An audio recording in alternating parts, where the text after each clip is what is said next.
SCP-078, Guilt. Object Class, Euclid. Special Containment Procedures. SCP-078 is to be left hanging on the wall of its containment cell and physically unplugged. The sole outlet in the room should be controlled by a switch, which must be left in the off position at all times, unless SCP-078 is undergoing testing. Personnel who enter the containment room should familiarize themselves with the position of the switch, so that they can locate it with their eyes closed in the event that SCP-078 is accidentally turned on.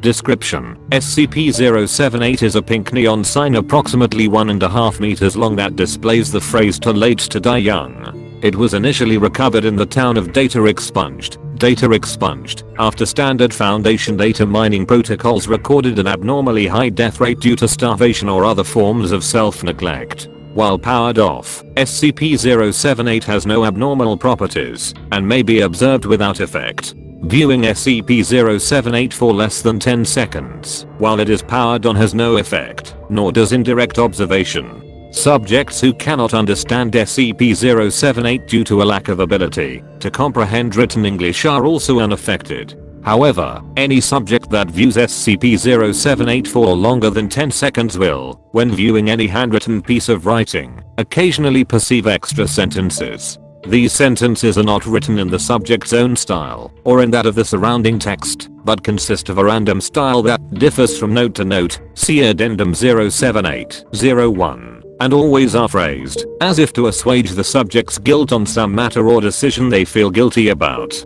For example, a D-class personnel who was convicted of murdering his wife in a heated argument read the sentence "she deserved it for not doing what you said" in his handwritten journal, while Dr.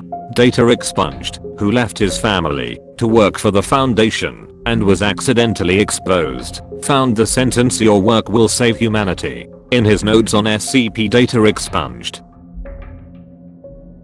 At first, the effect is beneficial, with affected subjects reporting greater peace of mind after exposure to SCP-078. However, the sentences shift from emphasizing the positive consequences of actions to de-emphasizing the negative ones on a timescale of 1 week. Dr. Data Expunged, 2 days later, found the sentence "they never loved you anyway" in his personal journal. Moreover, the writing will start giving justifications for acts the subject has never felt guilt over, or which the subject has already rationalized. The subject will then start reconsidering his justifications for those actions, as well as attempting to justify any further actions that they take. The need for rationalization increases as time goes on, and they will start vocalizing their thought processes, and by the end of 1 week, any task the subject performs more trivial than the basics of survival will induce a bout of neurosis as the subject attempts to rationalize why they did not instead take some other action. By the end of 2 weeks, the subject is unable to eat food. After the first bite, they will spend the next hour justifying why they ate that specific part of the meal first. Death due to malnutrition follows unless the subject is fed intravenously.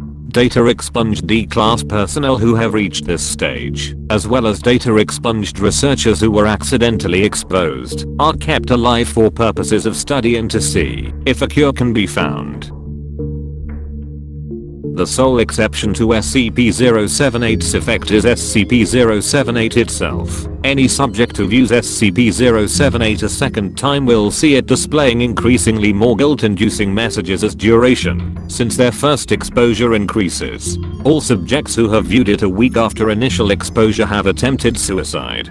Addendum 078-01. D19384, whose handwriting was an unusual mix of cursive and print, was exposed to SCP-078 and was then terminated after reaching the consequence-free stage. Subsequently, other subjects have reported seeing sentences in the same cursive print mix. It is possible that those who die after being exposed to SCP-078 are incorporated into it in some way. End of file.